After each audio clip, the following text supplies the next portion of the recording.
a gente está vivenciando neste momento em todo o Brasil, certo? Então, meu boa noite a todos. Fiquem todos à vontade. Vou passar agora a palavra ao professor Giovanni, que vai dar as boas-vindas, e a gente já pode iniciar. Uma boa noite a todos. Boa noite a todos, sejam todos bem-vindos ao nosso primeiro workshop, né, de Educação Básica e Práticas Interdisciplinares. É muito gratificante receber hoje mais 2 professores, né, nossa segunda atividade já de várias outras que vão se estender até o final do mês de julho.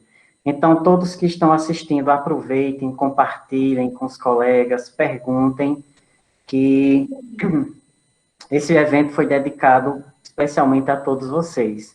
Então, feitos esses agradecimentos, eu passo a palavra agora para o professor Jair, para ele poder dar sequência aí junto com o professor Renan. Boa noite a todos os participantes do primeiro workshop, né, de Educação Básica. Como falou o Janiclés, simpatizou você, Giovanni. Muito, como disse Isaac Newton, né, apoiado em um homem dois gigantes, né, um mestre, vereadando para doutorando, né, Giovanni, também Janiclés, né, graduado, e o nosso palestrante, Renan Leandro Fernandes, que tem jovem, tem toda uma história com larga história. Ele foi aluno da Herenda, e hoje, quando eu olho para o camarada, meu Deus do céu, há tantos anos-luz de distância. Então, Renan Leandro Fernandes é filho da terra, ele é graduado em Ciência da Computação, né, pela Universidade Federal Rural, Unidade Acadêmica de Garanhuns, e não obstante, fez mestrado também, né, pelo Centro da Universidade Federal de Pernambuco, e agora está concluindo, doutorando em Ciência da Computação e Inteligência Artificial, né, pelo Centro de Informática, também da Universidade Federal de Pernambuco. É muita coisa, né, minha gente? Atualmente, pesquisador do grupo SWORD, do Centro de Informática da Universidade Federal de Pernambuco, do grupo de Inteligência Artificial Federal Rural Pernambuco, da Unidade Acadêmica Garanhuns. Tem experiência na área de ciências, né, da computação, com ênfase em inteligência artificial, atuando também nos seguintes temas: ontologias, web semântica, representação do conhecimento e raciocínio automático, processamento de linguagem natural e ferramentas de autoria inteligente. Pense no nome sabido. Né? Então, só enfatizando o que Janiclés falou, é o primeiro workshop, né, de educação básica, realizado pela Escola Antônio Barbosa, práticas interdisciplinares, né, no cotidiano escolar. E só para renovar e para ficar parte dos livros aos professores virtuais. Como a representação do conhecimento pode influenciar a forma como aprendemos. Aí eu passo agora a bola para Renan. Boa noite, Renan. Seja bem-vindo, é um prazer tê-lo, viu? Vamos ficar aqui mais viu? Aqui na... Boa noite a todos. O prazer é todo meu. Na verdade, é uma honra estar aqui. O senhor professor Jair foi e é uma grande inspiração para mim, para toda a minha trajetória de pesquisa. Então, estou feliz que o senhor é o mediador nesta noite. Também mando um abraço para Giovanni, que estudou comigo, né, também no ensino médio, lá no Herenda. Então, estou muito contente de compartilhar um pouco com vocês aqui o que é que eu estou fazendo atualmente e como isso pode beneficiar, pode ajudar na educação e no dia a dia da sala de aula, né? Então, deixa eu compartilhar aqui os meus slides, só um segundo. Compartilhar uma janela. Então, certo. Essa parte. E, por favor, alguém me indica aí se já estiver aparecendo na tela, se está dando para ver. Tá sim, Renan, tá tranquilo. Beleza. Então, vamos lá. Então, quando o Giovanni entrou em contato comigo, comentando sobre o workshop, né, e ele pediu assim para que eu tivesse algo relacionado com a minha área de pesquisa. Eu fiquei motivado com esse tema aqui para a gente discutir um pouco sobre o que um professor virtual, né, a ideia da gente ter um professor virtual, e como a representação do conhecimento pode influenciar na forma como estudamos, que especialmente a representação do conhecimento está muito ligada com a minha área de pesquisa, né, então vamos lá. Eu tinha preparado esse slide aqui para me apresentar, mas o professor Jair me apresentou muito bem, então vamos lá. Minhas áreas de interesse, como foi dito anteriormente, principalmente está relacionada com inteligência artificial, que é a área que eu me dediquei no mestrado e agora eu me dedico também no doutorado.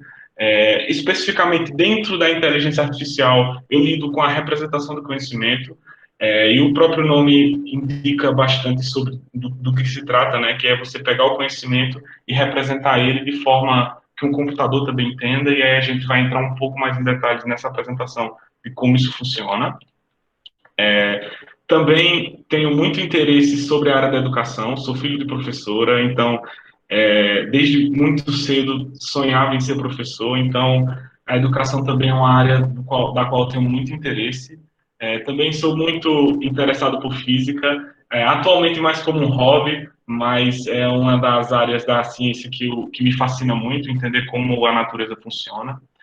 Enfim, quase tudo. Eu sou muito curioso, então um pouco de tudo do meu interesse, né? Então vamos lá. Historicamente, o nosso conhecimento ele é passado através da escrita. E quando eu digo conhecimento passado, com a permissão da palavra, eu uso o termo conhecimento como ele é definido na nossa área de computação. E por que eu digo isso, né? Porque a palavra conhecimento, ou termo conhecimento, ele tem um significado diferente quando a gente fala, por exemplo, na psicologia ou na pedagogia, né? Por exemplo, um professor não passa, né, não transfere o seu conhecimento para um aluno, né? Isso não acontece no dia a dia, né? O que acontece é que o aluno forja o seu próprio conhecimento, né? E como isso acontece? Ele forja esse conhecimento através do meio. Então, as interações com o professor, claro, ajudam muito no crescimento e na formação do conhecimento do aluno. Quando a gente fala de conhecimento na computação, a gente fala, na verdade, sobre as três categorias que a gente costuma falar, do que é dado, do que é informação e do que é conhecimento. Por exemplo, se eu digo para vocês 18, 18 é um número inteiro, né? Então, 18 ele é um dado, porque eu não sei do que se trata esse número, eu tenho apenas o número, dado, né? Quando, por exemplo, eu digo que 18 é a idade de alguém, ou é uma idade. Então, isso é uma informação, porque eu tenho aquele número 18, aquele número inteiro, e está associado a ele um label, né? Como eu posso dizer, uma marcação, um indicador de que aquele 18 tem um significado que é ser a idade de alguém. E quando a gente fala do conhecimento, é quando a gente pega essa informação e aplica ela em alguma situação da nossa realidade, como, por exemplo, dizer que pessoas no Brasil que são maiores de idade, quando elas têm 18 anos ou mais. Então, isso é conhecimento da forma como a gente lida na computação. Então, esse conhecimento em si, ele sim pode ser passado através das diferentes mídias nas quais a gente utiliza ao longo dos séculos, né? Então, por exemplo, inicialmente nós lidamos com as pinturas rupestres, depois a gente passou para os livros, né? Os nossos conhecimentos, o que a gente tinha de informação, e por fim, hoje em dia, nós estamos já também trabalhando com a representação no meio digital, né? Então a gente tem o nosso conhecimento agora também no meio digital.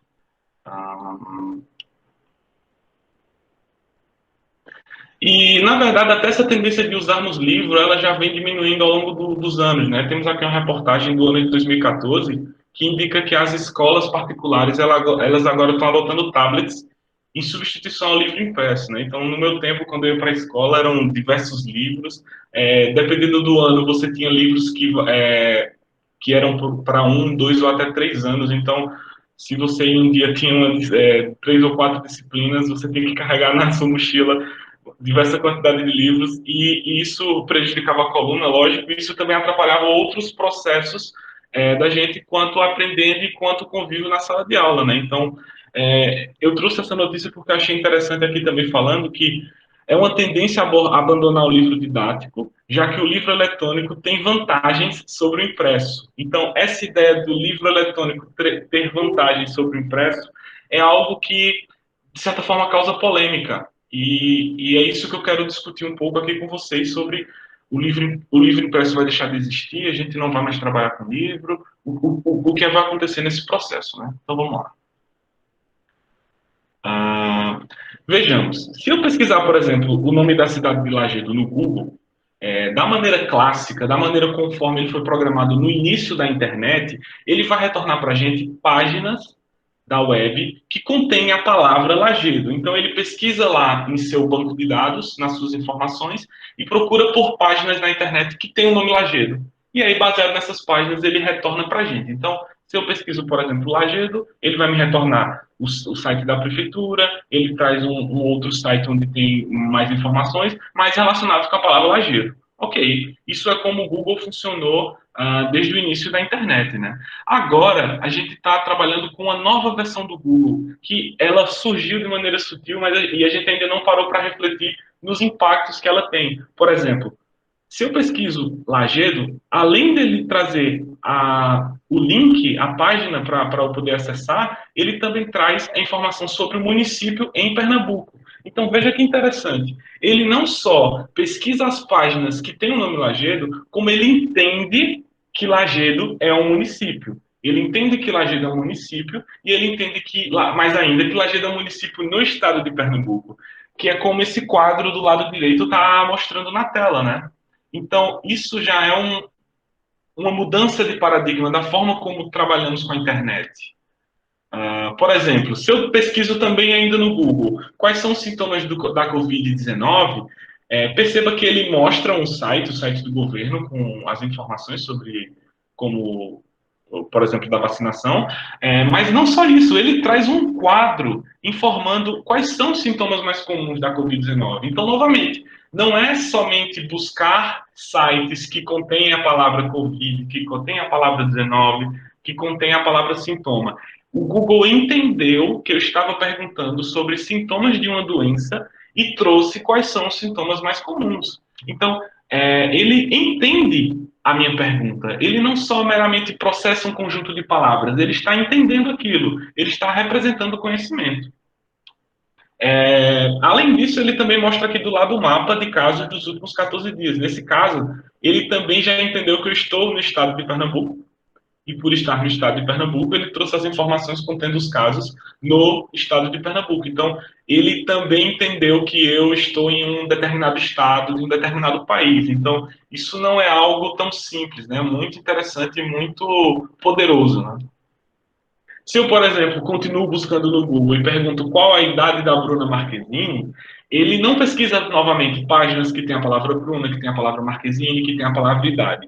Ele está me trazendo a idade da Bruna Marquezine, que é 25 anos. Ele traz a data de nascimento e a idade dela.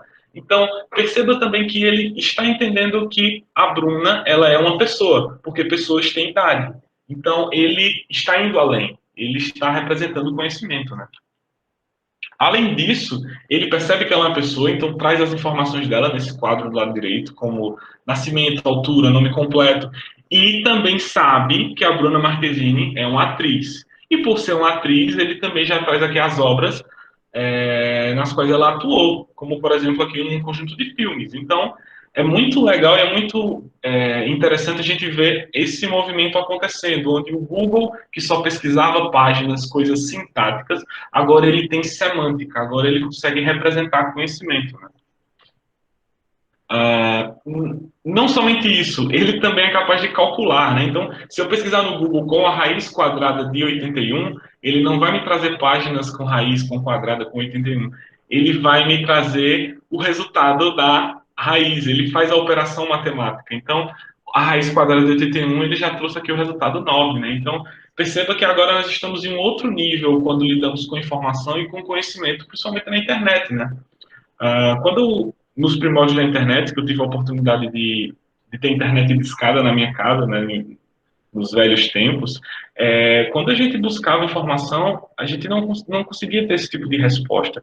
Não era nem de perto comparado com o que a gente tem hoje em dia, né?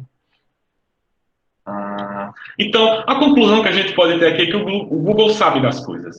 Ele sabe que a Covid-19 é uma doença, ele sabe que eu estou no estado de Pernambuco, ele sabe que Bruna Marquezine é uma pessoa. Mais do que isso, ele sabe que a Bruna ela é uma atriz. E como isso funciona? Como ele é capaz de saber as coisas, né? Primeiro, que o conhecimento que ele tem acesso, ele é representado de maneira estruturada. Então, toda vez que a gente fala sobre computador, a gente precisa que esse conhecimento seja dado de maneira estruturada para que ele possa entender. Além disso, o conhecimento ele tem que ser representado sem ambiguidade nesse caso específico. E eu vou mostrar um exemplo mais à frente de como o porquê é necessário que o conhecimento não seja ambíguo nesses casos, né? E isso é só a primeira etapa, né? Eu convido vocês a gente fazer um vislumbre do futuro, né? Vamos imaginar um mundo futurístico, vamos imaginar um outro cenário. Então, imagine o seguinte: imagine que você está na sala de aula e que você concluiu a explicação sobre mamíferos. Você explicou o que são, quem são e forneceu detalhes sobre as suas características.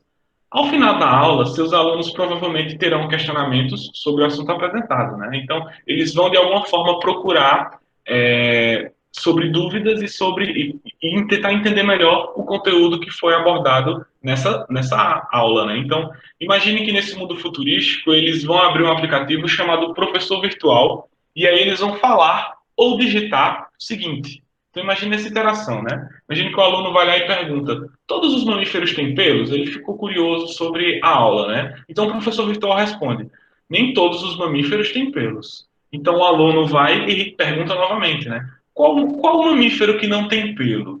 E aí o professor virtual responde: a baleia, por exemplo, é um mamífero que não tem pelo. Consegue pensar em algum outro mamífero que não tem pelo? E aí o aluno faz a pergunta novamente, né? O golfinho, e aí o professor virtual responde: muito bem, o golfinho também é um mamífero que não tem pelo. Então, esse seria um cenário em que a gente tem um professor virtual atuando com um aluno após uma explicação na sala de aula.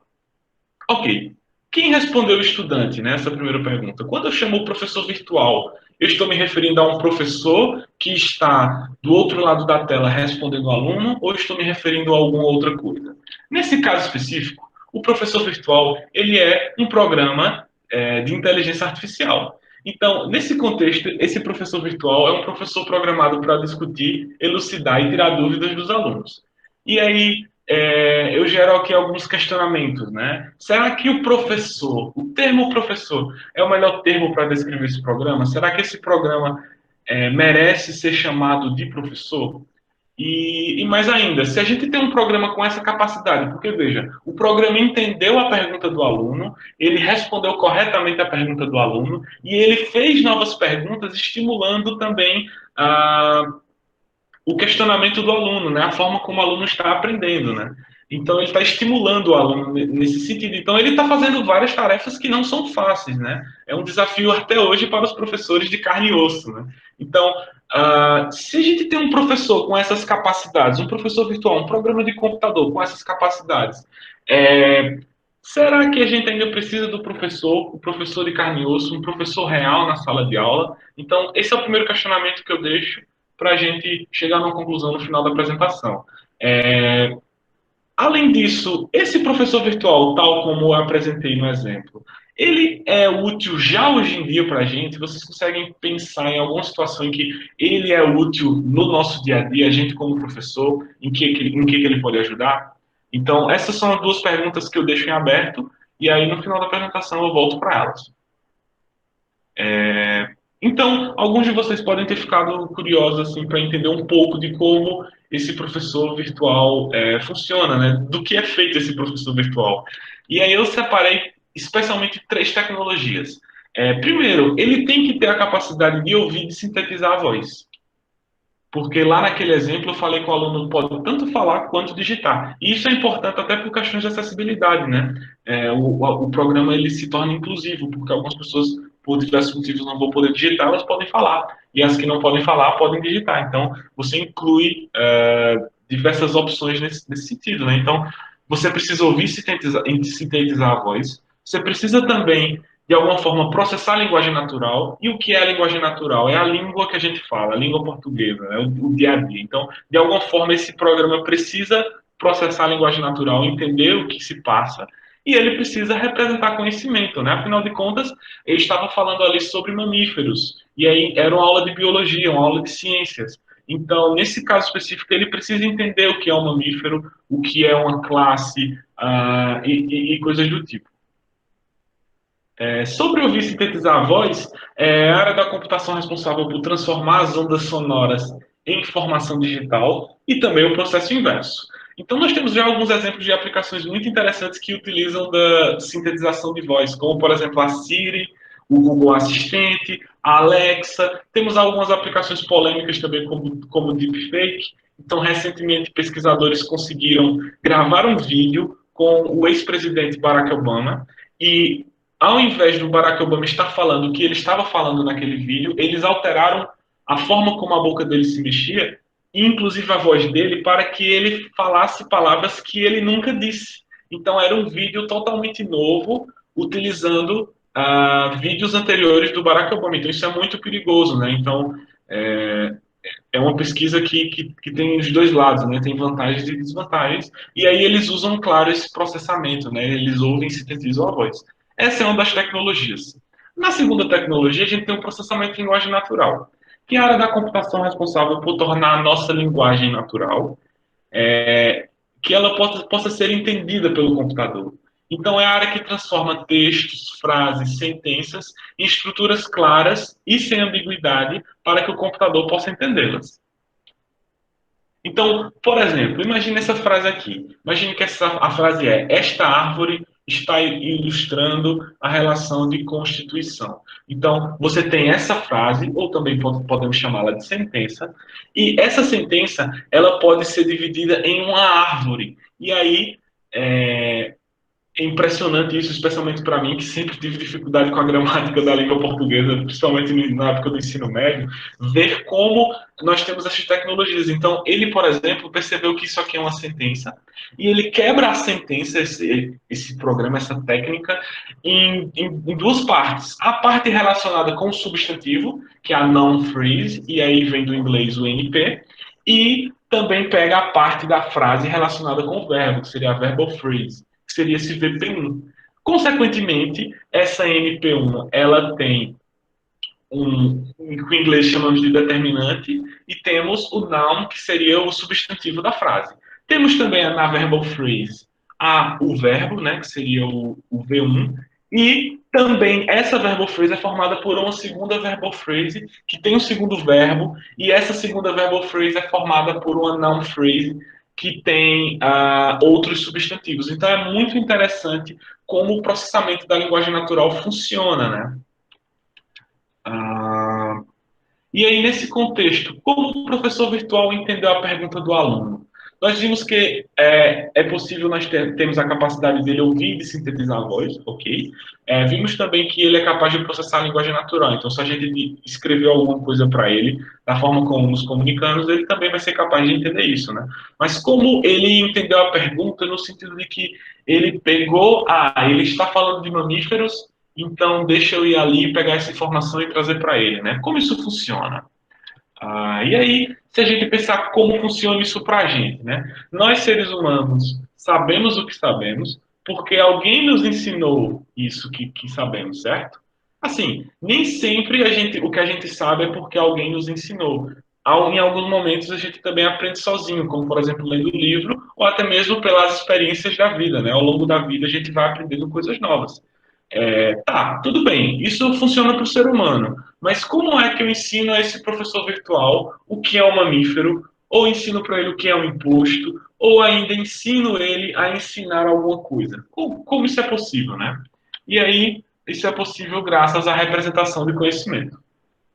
E aí, nesse caso, novamente, relembrando, eu estou falando de conhecimento do ponto de vista da computação, né? Então, com a representação de conhecimento, nós conseguimos representar, estruturar o que nós sabemos, de maneira que o computador também entenda. Porque o grande desafio aqui, nesse caso, é esse, né? Como pegarmos os nossos conhecimentos que já estão armazenados em livros ao longo de centenas de anos e como passarmos isso para que o computador entenda, para que o programa possa entender, né? E aí, mas ainda eu pergunto, qual a importância do computador entender algo, né?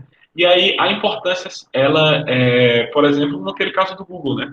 Foi interessante o Google saber que Lajeado é um município, foi interessante o Google saber que Covid-19 era doença, porque ele já trouxe para mim uma tabelinha com os sintomas daquela doença, né? Então, vamos à definição de mamífero segundo a Wikipedia. Eu peguei só o primeiro parágrafo de mamífero segundo a Wikipedia. Então, os mamíferos constituem uma classe de animais vertebrados do domínio eucariota, do reino Animalia, do filo Chordata, subdivididos em dois grupos, aquáticos e terrestres, que se caracterizam pela presença de glândulas mamárias que, nas fêmeas, produzem leite para a alimentação dos filhotes, presença de pelos ou cabelos, com exceção dos golfinhos e de algumas baleias, que somente na fase embrionária possuem pelos. Ok, essa é a definição segundo a Wikipedia. E aí eu te pergunto, você entendeu o que é um mamífero? Essa definição ela é bem completa, de certa maneira, no que dá para ser completa em um único parágrafo, né? Mas ela possui algumas limitações. Veja, por exemplo, quando ele fala que subdividido em dois grupos, aquáticos e terrestres, a quem ele está se referindo que é subdividido em dois grupos? Eu acho que são os mamíferos, mas outra pessoa poderia interpretar e achar que é o filo Chordata, por exemplo, que ele está falando. Outra coisa, né? Ele fala que se caracterizam pela presença de glândulas mamárias. Quem se caracteriza? Os terrestres, porque é o último substantivo que está relacionado, ou são os mamíferos, que é o substantivo principal de todo esse parágrafo, né? Então, nesse caso, aqui já estamos lidando com aquele problema que eu falei da ambiguidade. O quão é importante que a gente represente o conhecimento para o computador de maneira que não seja ambígua, que não fique essas dúvidas sobre qual substantivo ele está falando ou sobre o que ele está falando, né? Então, para a gente, né, pelo menos para mim, já ficou complicado de entender aquela definição, para um programa de computador ficaria bem mais complicado, porque você pode enxergar um programa de computador como alguém muito, muito metódico, alguém que faz tudo muito certinho, né? Então, para ele, aquele texto seria um grande problema. Então, temos, por exemplo, uma forma de representar conhecimento através das redes semânticas. Então, essa rede semântica aqui foi uma rede que eu montei especialmente para essa apresentação. Então, como funciona a rede semântica, né?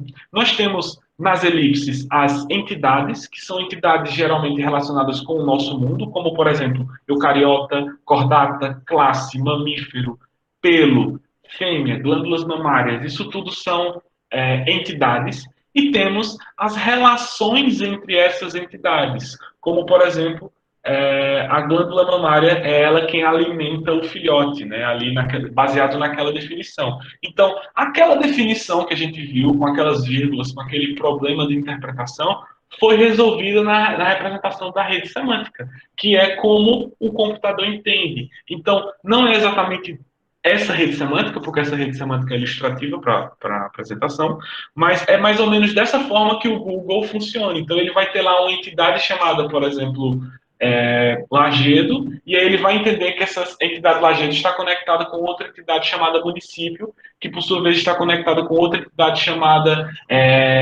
pertence a um estado, e assim vai, e é assim que o conhecimento é representado lá no Google. Ok, então dessa forma que eu estou representando, aquela ambiguidade, aquele problema que a gente tinha, foi embora. Sobre aquela ideia também da gente ter a representação estruturada, aqui também a gente tem estruturada, na forma de triplas. Como, por exemplo, mamífero é do filo Chordata. Mamífero é do domínio eucariota. O mamífero ele é subdividido em mamífero aquático e o mamífero é subdividido em mamífero terrestre. Então, nós temos triplas para representar o nosso conhecimento, representar aquele nosso parágrafo. Ok. Esta rede semântica está completa, baseada naquela definição que eu mostrei? Existem dois argumentos para dizer que ela não está completa. O primeiro é que eu não coloquei todos os detalhes possíveis naquele texto, e é natural que isso aconteça. Quando a gente representa o conhecimento, nem sempre a gente representa todos os detalhes. Afinal de contas, até o próprio termo representação do conhecimento, ou uso de ontologias, ele remete aos filósofos, como, por exemplo, Sócrates, né? que foi quem pensou nessa ideia de ontologia como formas de definir todo mundo como conhecemos. Então, até hoje não conseguimos fazer isso na filosofia, também não iremos conseguir fazer isso representando para o computador. Então, de maneira geral, ela nunca vai ser completa. A gente escolhe o quão completa é para o nosso objetivo específico. Além disso, lá naquela definição, teve um comentário sobre exceções. O golfinho e algumas baleias são exceções em relação aos mamíferos, em relação à presença de pelo nos mamíferos, né? Então, faltou representar isso aqui. Então, eu vou representar com essas linhas vermelhas e chamando isso de exceção. Então, por exemplo, os golfinhos e as baleias, eles são uma exceção quanto à presença de pelos, ou seja, o mamífero que é caracterizado pela presença de pelo ou de cabelo, a gente exclui dessa caracterização o golfinho e a baleia. Então, o golfinho e a baleia são uma exceção nesse contexto, né? E por que eu coloquei essa exceção específica aqui separado? Porque lidar com as exceções na representação do conhecimento é o foco da minha pesquisa atualmente no doutorado. Não é uma tarefa fácil a gente definir como funcionam essas exceções, né? Principalmente quando a gente quer raciocinar, fazer um raciocínio automático sobre isso, né? Porque quando a gente tem uma rede semântica dessa, não só o programa é capaz de entender o que está estruturado, como ele é capaz de deduzir novas informações. Então, por exemplo, se eu perguntar para ele, para um programa que tem essa rede semântica, se a baleia ela é um mamífero, ele vai dizer que sim, porque a baleia é um mamífero aquático, e o mamífero aquático é uma das subdivisões de mamífero. Então, existe uma ligação entre baleia e mamífero. Isso é deduzido pelo programa através de raciocínio automático. Então, a minha área de pesquisa é justamente como representar o conhecimento com essas exceções e como fazer com que o raciocínio automático funcione com isso, né? Beleza. E por que representar o conhecimento, né? Nós já temos os livros, nós já temos outras mídias como fonte de informação e potencialmente fonte de conhecimento, né? Por que representar o conhecimento dessa maneira estruturada? O primeiro motivo, claro, é porque dessa forma os programas de computador também passam a entender os conhecimentos. Então, nós temos diversos conhecimentos armazenados em livros, e esses conhecimentos podem, no futuro, ser acessados por programas de computador, e, consequentemente, nós poderíamos adicionar novos fatos nessa rede semântica, e ela iria continuar funcionando, e também, principalmente, para a gente poder explicar o comportamento de um programa. Porque se o programa é capaz de deduzir alguma informação, nós conseguimos entender as explicações do programa a por que ele chegou nessa dedução, né? Então isso também é muito interessante. E aí eu pergunto, né? E aí eu volto àquela reflexão, né? Será que é necessário a gente ter um professor real nesse mundo futurístico? Se a gente tem a representação do conhecimento desse nível, a gente consegue representar dessa forma? É necessário um professor virtual no mundo atual, né? E a resposta para as duas perguntas é sim. Precisamos sim de um professor real nesse mundo futurístico, porque principalmente os programas não vieram para substituir as pessoas de maneira alguma, eles vieram para complementar o nosso trabalho. Então, um professor virtual, por exemplo, imagina uma turma com 50 alunos. Então, o professor explicou o conteúdo, é responsável por preparar a aula, pelos indicativos de se o aluno está tendo um bom desempenho ou não. Isso tudo continua na mão do professor, e o professor virtual pode lidar ali com dúvidas específicas do aluno e, principalmente, ser personalizado a ponto de, para um determinado aluno que é mais formal, o professor virtual também vai ser mais formal. Para algum aluno que funciona muito bem com associações, aquele professor virtual também pode ir em busca de associações, porque, olha, se ele tem o conhecimento representado através daquela rede semântica, ele sabe das coisas. Então, o desafio agora vai ser como essas coisas podem ser devolvidas para os alunos da melhor maneira possível, né? Então, a resposta para aquelas duas perguntas é sim, né? Sim, a gente precisa de um professor nesse mundo futurístico, e sim, também é importante a gente ter esse professor virtual no mundo atual, né? Especialmente agora na pandemia, né? Com toda essa situação diferente que a gente está passando. Porque, se pararmos para pensar, o que aconteceu foi que pegamos a sala de aula do ponto de vista presencial, onde você tem um professor lá conversando por 1 a 2 horas, mostrando o conteúdo, e transportamos isso para o cenário virtual. Será que essa é a melhor forma de fazer isso, né? Será que é só copiar e colar o que a gente tinha da realidade e colar para a versão digital? Acho que é muito além disso, né? E aí, quais são as dificuldades para a gente criar um professor virtual, né? Esse professor virtual ele é futurístico, né? Ele não existe ainda nos dias de hoje. E a principal dificuldade nisso é que representar conhecimento não é fácil. A gente precisa de especialista nas áreas. Então, por exemplo, eu peguei ali um texto da Wikipedia, mas na verdade a melhor forma da gente representar o conhecimento sobre, por exemplo, biologia, seria com professores de biologia que debateriam quais são as principais definições da área e aí a gente conseguiria representar isso. E por precisar dessas pessoas especialistas, isso acaba tornando um gasto de tempo muito grande e também um gasto de dinheiro elevado por causa disso. Afinal de contas, são especialistas e a mão de obra de um especialista não é das mais baratas, né? Mas aos poucos a gente está conseguindo chegar nesse ponto, né? Nós estamos aumentando a quantidade de conhecimento representado, como por exemplo o Google. O Google hoje em dia é capaz de representar muita coisa, né? E temos também algumas outras iniciativas bem interessantes que eu trouxe aqui. Então, por exemplo, temos aqui uma notícia muito triste, né? Que a Bia, que é a assistente de voz do Bradesco, ela agora vai passar a responder mensagens de assédio. Então, temos já alguns casos de assistentes virtuais, como, por exemplo, a Bia. A Bia é um programa de inteligência artificial do Bradesco, que é focado em responder às necessidades dos clientes do banco.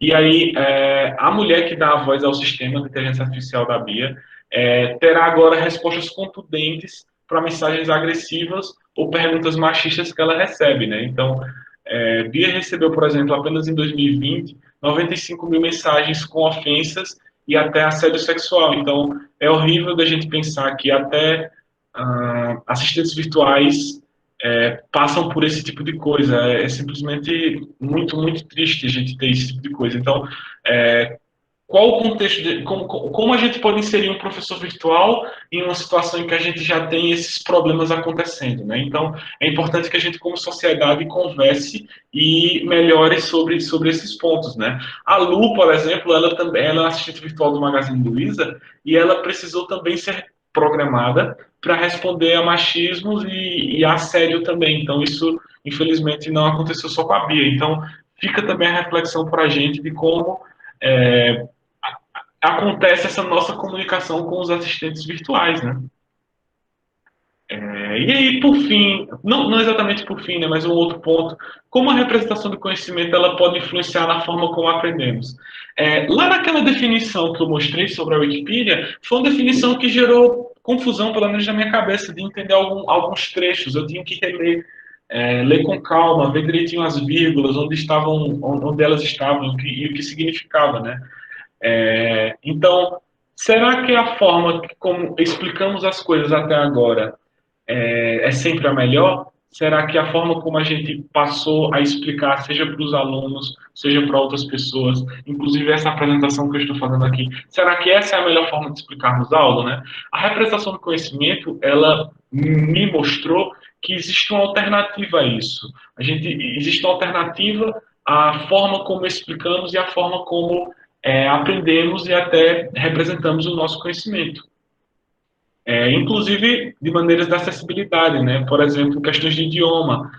Atualmente, mais da metade das páginas da internet são escritas em inglês. Nós não falamos a língua inglesa, nós falamos a língua portuguesa. Então, isso é uma limitação para a gente, né? Então, se você tem representação do conhecimento ocorrendo, esse conhecimento pode ser representado independente da linguagem. Então, um programa que tem acesso a essa representação pode simplesmente traduzir os termos e pegar aquele conhecimento e transferir de um idioma para outro, né? Então a gente tem isso. E, por fim, sobre esse ponto da representação do conhecimento, qual seria o futuro do livro didático? A gente viu lá naquela manchete de 2014 que o livro didático já começou a diminuir o seu uso, pelo menos nas escolas particulares.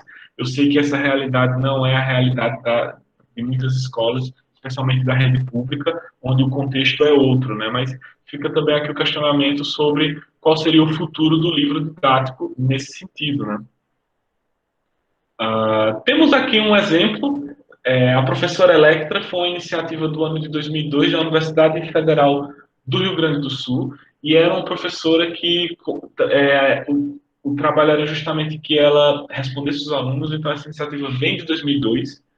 Ah, temos, por exemplo, alguns chatbots. Chatbots seriam esses assistentes virtuais, como, por exemplo, o Theo, que é esse aqui da notícia de 2018, que ele conversa com os estudantes pela página do programa de carreiras do Facebook, e aí, baseado na conversa que ele tem com os estudantes, ele indica quais seriam os melhores cursos para esse estudante, né? Então, ele tem essas capacidades, já é um avanço, indo em direção àquele professor virtual que eu coloquei no exemplo futurístico, que ainda não é uma realidade, mas que aos poucos estamos chegando nela.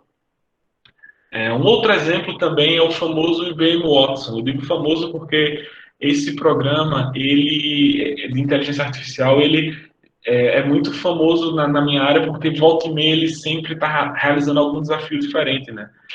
Tinha um programa de perguntas e respostas que o IBM Watson conseguiu ganhar de uma pessoa, né? Eu não lembro exatamente qual era o programa, mas isso aconteceu. Ah, e nesse caso específico do Watson Enlight, que seria esse exemplo aqui específico, ele disponibiliza ajuda para o professor. E como funciona essa ajuda? Ele percebe como o estudante está desempenhando ao longo da disciplina. Então, por exemplo, ele percebe que eu, Renan, sou um estudante que está com muita dificuldade no tópico X e no tópico Y. Então, o próprio IBM Watson já indica vídeos específicos sobre isso, então é bem interessante. E ele ainda oferece suporte de aprendizado, realizando também treinamento aos profissionais. Então, o IBM Watson talvez seja o mais próximo daquela definição de professor virtual que eu falei anteriormente, né? E aí, temos aqui um outro exemplo, que foi um professor também que criou esse programa. E aí, nesse programa aqui específico, ao final da aula, o aluno mandou uma mensagem lá para o assistente virtual do professor, perguntando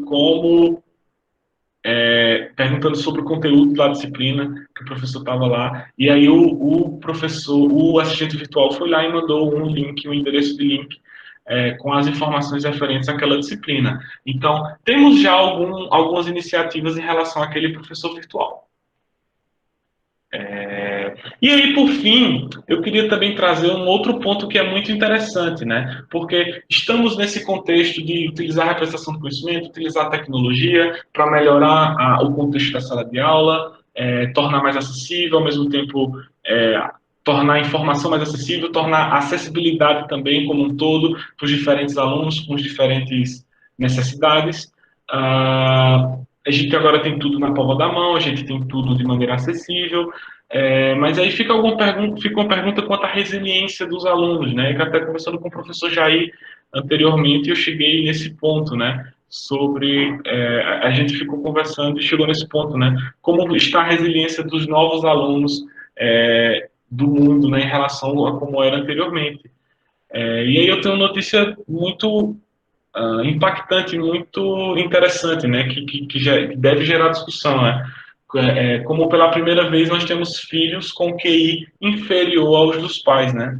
Vários estudantes têm mostrado que quando usa o uso de televisão ou videogame, vários estudos, melhor dizendo, que quando você usa televisão ou videogame, aumenta, quando a gente aumenta esse uso, o QI diminui das crianças. Então, temos agora uma situação inversa acontecendo, né? Porque quando eu era criança, a gente teve os primeiros indícios dessas tecnologias, do surgimento da internet, e ela veio tudo para ajudar a forma como a gente acessava livros e demais conteúdos. Mas, nesse outro caso, a gente está vendo já a tecnologia talvez dando uma outra perspectiva, né? E é isso, né? É isso que eu tenho aqui para trazer. Eu trouxe mais ou menos a ideia sobre o que é a minha área de pesquisa e como ela pode ajudar no futuro, ou já ajuda, de certa forma, no contexto da sala de aula. É isso.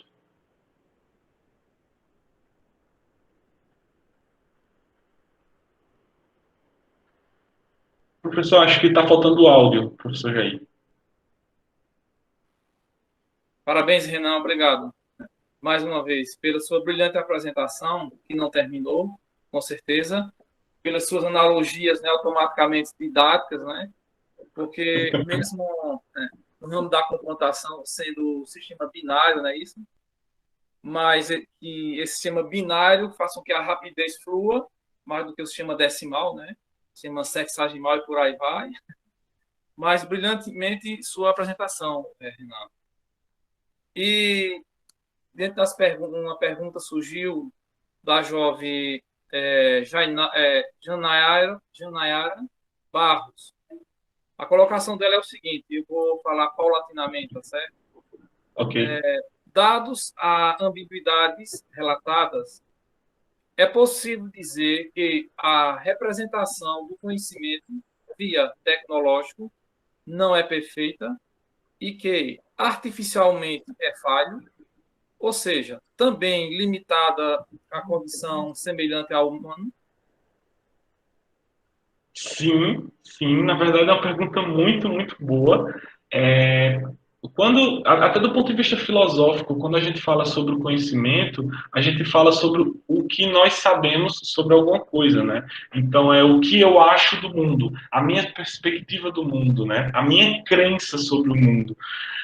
Então, nesse sentido, sim, podem ocorrer problemas quanto a se está correto ou não aquela representação do conhecimento, né? É por isso até que quando a gente vai representar o conhecimento, principalmente para aplicações mais sérias, onde, por exemplo, os primeiros sistemas de inteligência artificial, eles foram utilizados para ajudar médicos, por exemplo. Então, você colocava lá as informações do paciente, dos exames, e aí o sistema de inteligência artificial ia lá e dava o seu diagnóstico, né? E tudo isso é baseado no que o especialista que representou aquele conhecimento acredita. Então, a ideia é que, quando você vai representar o conhecimento, que você tenha um diálogo entre diversos especialistas da área e que, de preferência, trabalhe com o consenso deles, né? Nesse meu exemplo, eu peguei do texto, é uma situação muito complicada, porque quando eu pego do texto, está sujeito a erros e está sujeito a problemas, como, por exemplo, aquele caso lá da vírgula, e saber se eu estou relacionado a um termo ou a outro. Então, enfim, para resolver esse problema, a ideia é que a gente tenha muitos especialistas trabalhando na representação daquele conhecimento, porque aí a gente consegue ter conclusões que são crenças de diversas pessoas.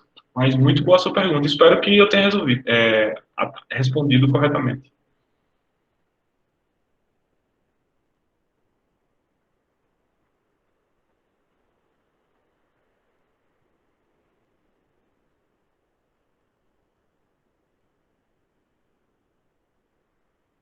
Professor, tem mais alguma pergunta?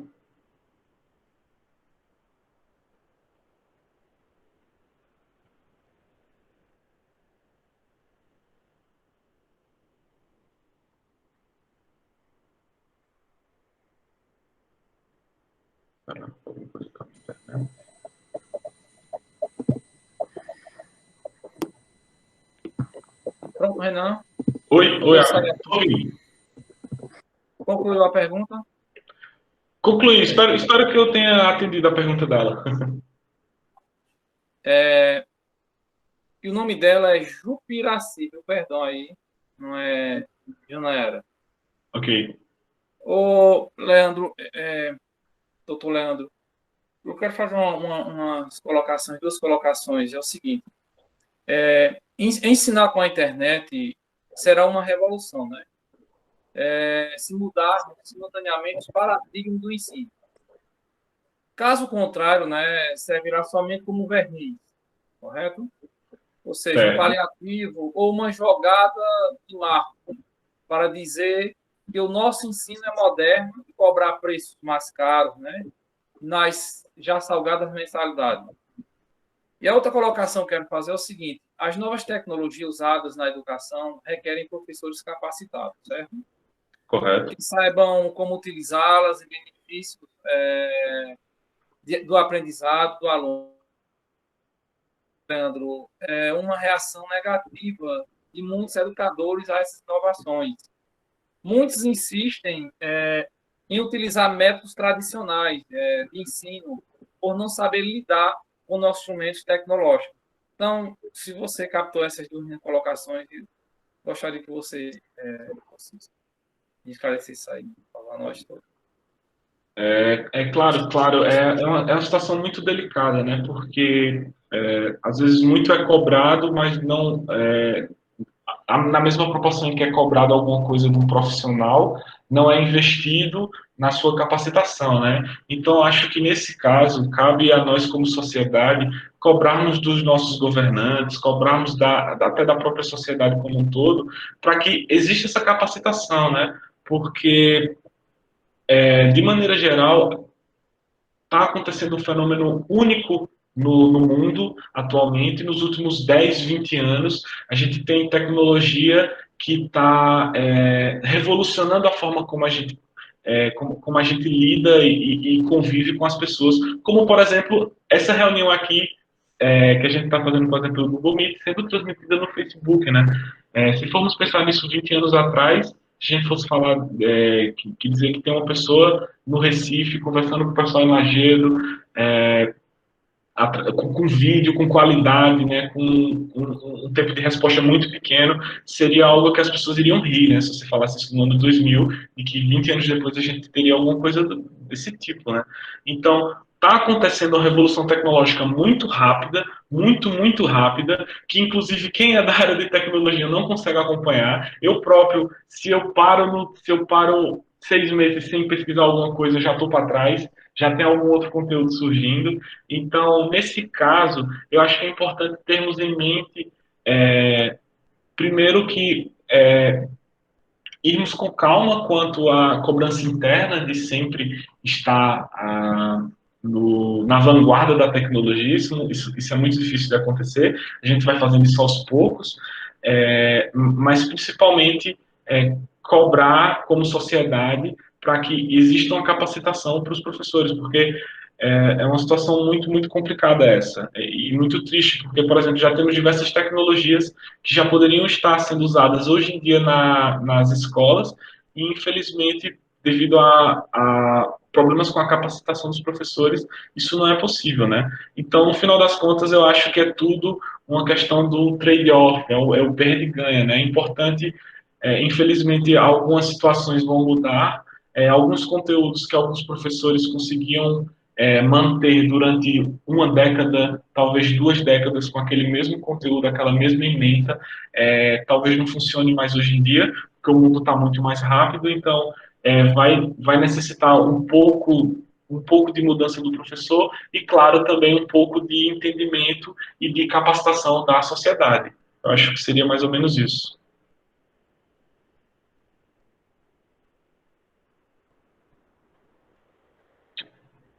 O microfone, professor.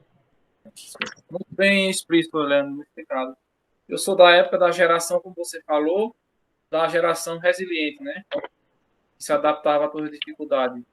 Mas quando fala assim tecnologia, pensa logo em inteligência artificial, mas a tecnologia ela existe desde o princípio que você possa fazer a diferença. O hábito é uma tecnologia. Perfeito. E eu não tenho vergonha de dizer, eu sou da tecnologia, que calculadora é uma grande tecnologia.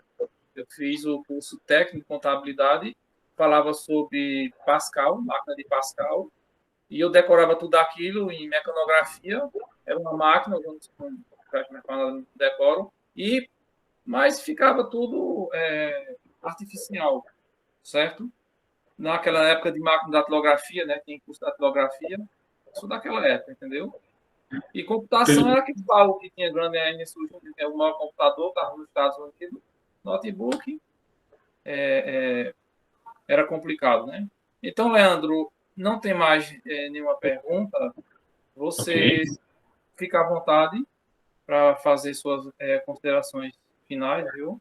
Na verdade, até aproveitando um pouco isso que o senhor comentou sobre a tecnologia, né?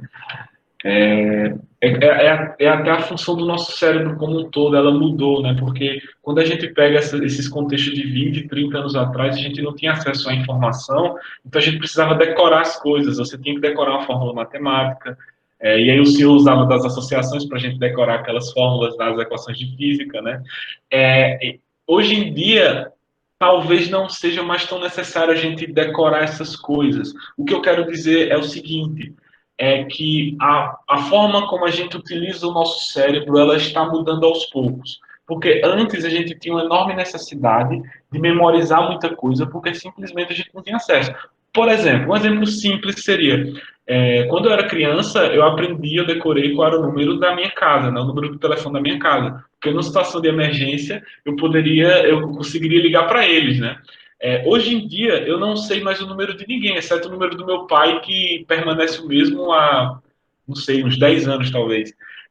Então, a forma como o nosso cérebro funciona muda um pouco, ou pelo menos deveria mudar, porque antes a gente usava muita coisa como parte dele, né, parte desse processamento, como memória de algumas coisas que hoje em dia talvez não seja mais tão necessário a gente ter. Afinal de contas, eu não preciso mais memorizar o número da minha casa, o número dos meus pais, porque eu tenho acesso ao celular. Lógico que isso cria também uma dependência, né? O que acontece se eu tivesse meu celular? Não consigo entrar em contato com eles, né? Mas aí, baseado em como a nossa sociedade tá caminhando, esse não seria talvez um dos maiores medos. Então, na verdade, o que eu queria deixar como resultado final é que a forma como a gente lida com a educação, a forma como a gente lida com a tecnologia, a forma como a gente lida uns com os outros, ela está mudando porque a forma como, com o desenvolvimento da tecnologia, isso está fazendo com que o nosso cérebro funcione de uma maneira diferente. Em alguns casos, nós vamos ter aquele problema feito eu falei, que a gente está tendo geração em que os filhos têm um QI inferior ao do pai, ao dos pais. Então, isso é uma situação alarmante, mas, ao mesmo tempo, vamos em frente com otimismo, que eu acho que, mais ou menos, que seria esse o caminho. Certo. É interessante que você falou que o QI do pai estava além dos filhos. Mas em contrapartida, Leandro, quando a criança usa a tecnologia, não aguça a sua mente, ele não faz com que os seus neurônios trabalhem com maior intensidade. Videogame, por exemplo, melhora o empenho do aluno no cognitivo, e o aluno já traz o senso comum que ele sabe, né, através de casa, da rua. Ajuda no cognitivo jogar videogame. Então, eu fiquei assim, para mim é novidade você dizer para mim, para nós, que os alunos de tecnologia, o QI dele fica abaixo dos pais. E eu pensava ao contrário. Agora, fica abaixo é porque eles usam de maneira sem uma criticidade. Como é assim? E o videogame ajuda no aprendizado do aluno? Eu não tenho dados concretos sobre essa ideia do videogame. Tem lá aquela reportagem, eu posso até mandar o link depois para Giovanni compartilhar com o pessoal sobre a reportagem em si. Mas tudo tem a ver com a dinâmica do ambiente, porque pelo que eu li daquela reportagem, o problema não é em si o aluno jogar videogame. Inclusive eu joguei videogame desde muito cedo e acredito sim que isso me ajudou muito, tanto a vir para a área de tecnologia, quanto até no sentido lógico, porque eu tinha que pular um bloquinho na hora que não estava passando o monstro. Então isso tudo aguça, sim, eu concordo com o senhor, sobre aguça a forma como o nosso cérebro trabalha. O que está acontecendo, na verdade, é o uso excessivo dessa tecnologia. Então, por exemplo, você tem um cenário que uma criança passa 10 horas na frente do computador somente jogando. Então, ela não tem mais aquele contato com o pai, ela não tem aquele outro contato com o coleguinha, ela não pratica atividade física. Então, quando você junta todo esse cenário, acaba que ao invés de ajudar, você acaba prejudicando. Então, acho que, na verdade, tudo está relacionado com os extremos. Então, não é que seu filho não deveria jogar videogame, mas é que ele deveria ter um horário específico para jogar videogame, porque é importante, sim, principalmente hoje em dia, ele ter contato com a tecnologia é importante, mas ele não deveria passar o dia dele inteiro só fazendo isso, feito não era na minha época, né? Eu queria jogar o dia todo, mas eu não podia. Então, eu jogava 2 horas, 3 horas, depois eu tinha um contato com as minhas atividades, eu saía de casa e tinha contato com os meus colegas. Então, isso, eu acho que, na verdade, é a combinação desses fatores que faz com que a gente consiga efetivamente melhorar o QI. E, na verdade, tem até uma outra questão que eu acho que é interessante, professor. Até a própria avaliação do QI, porque será que o QI é uma boa métrica para a gente dizer se alguém é inteligente ou não? Isso também gera um outro questionamento, né? Porque QI, até onde eu saiba, ele envolve questões lógico-matemáticas. Então, talvez as crianças estão com QI baixo, talvez porque simplesmente elas não têm exposição a esse tipo de problema mais. Então, elas não vão conseguir ter uma boa nota em algo que elas não têm tanto contato. Talvez a própria métrica seja um problema, né? E aí, lógico que, assim, esses comentários que eu estou fazendo é algo de alguém que tem um pouco de conhecimento da área, mas eu não sou pesquisador sobre o assunto. Então, talvez essa não seja a resposta completa. Isso são coisas que eu acho que está acontecendo. Muito bem explicado. Você, como pesquisador, professor, né, doutorando, ele dá direcionamento, não é isso, Renan? Só que chega a um nível, o aluno, você que é aluno doutorando, que o seu QI, área de conhecimento, fica além do professor, não é verdade? E o professor, você tá, eu vou dizer uma coisa que eu disse a poucas pessoas. Eu estudava na faculdade, eu fiz na UPE Matemática. Renan, eu não gosto de falar essas coisas porque muitas pessoas vão entender por outro lado, sabe? Eu tenho o maior cuidado em dizer por isso. O professor chegou perto de mim e falou o seguinte, Renan, estou de matemática na universidade, lá da UPE de Garanhuns. Olha, sei por que isso surgiu do nada. Ele olhou para mim e disse, olha, você sabe mais de matemática do que eu. Mas se eu começar a estudar, eu sei mais do que você. Eu acho que pelo respeito que nós tínhamos entre nós dois. Então, eu chegar ao ponto que o conhecimento, ou seja, a tecnologia, ela não parou. Ou seja, o que Einstein descobriu é porque estava travado. Hoje está travado muita coisa, então precisa, eu digo a meus alunos, precisa de alguém para destravar. E alguém está sendo você, está sendo Giovanni, entendeu? Janiclécio e outros, entendeu como é? Eu não vou dizer que eu parei, tá certo? Mas não estou academicamente nativa, tá certo? Mas se eu estudar, eu posso algum dia chegar perto de você, tá certo? Renê, Renan, não é isso? Na verdade, eu ouso até dizer que, de certa forma, o senhor também está progredindo nisso, porque eu acho que todo professor também deixa uma semente no aluno, né? Então, de certa forma, a minha pesquisa tem relação com tudo que eu estou focado, mas também tem relação com todos os meus professores queridos que me incentivaram muito desde sempre. Então, eu acho que, na verdade, o senhor também está evoluindo nesse sentido, porque a sementinha foi plantada, né? E essa fala do seu professor até é muito interessante, porque eu estava passando por isso, né? Eu estou cumprindo estágio de docência na Universidade Federal, e aí eu estou relembrando o conteúdo para poder cumprir as aulas, né? E aí, quando eu estava relembrando o conteúdo, eu vi que o monitor da disciplina, que é um estudante, ele tem domínio sobre a disciplina, talvez mais do que eu naquele momento, porque ele já é monitor daquela disciplina durante 3 anos, durante 2 anos. Então, ele entende muito daquele conteúdo que eu estou voltando a relembrar agora. Então, o que o senhor fala é muito verdade. Provavelmente, se eu ficar lá concentrado, talvez eu consiga até saber mais. Mas no momento ele conhece mais da disciplina do que eu. E quanto mais a gente estuda, na verdade, a gente mais vai ficando nichado, mais a gente vai ficando específico em alguma coisa, né? Então acaba perdendo um pouco do geral. É muito interessante isso. Eu sigo sempre aquele pensamento de Santo Agostinho, né? Sabe não é aquele que sabe, mas aquele que sabe tem que saber, né? Perfeito, É isso. perfeito. Renan, você parece que foi da turma de 2009, não foi isso? A turma de Mentes Brilhantes, não é isso? Que eu fui até homenageado, não é isso? Perfeito, exatamente. Muito bem.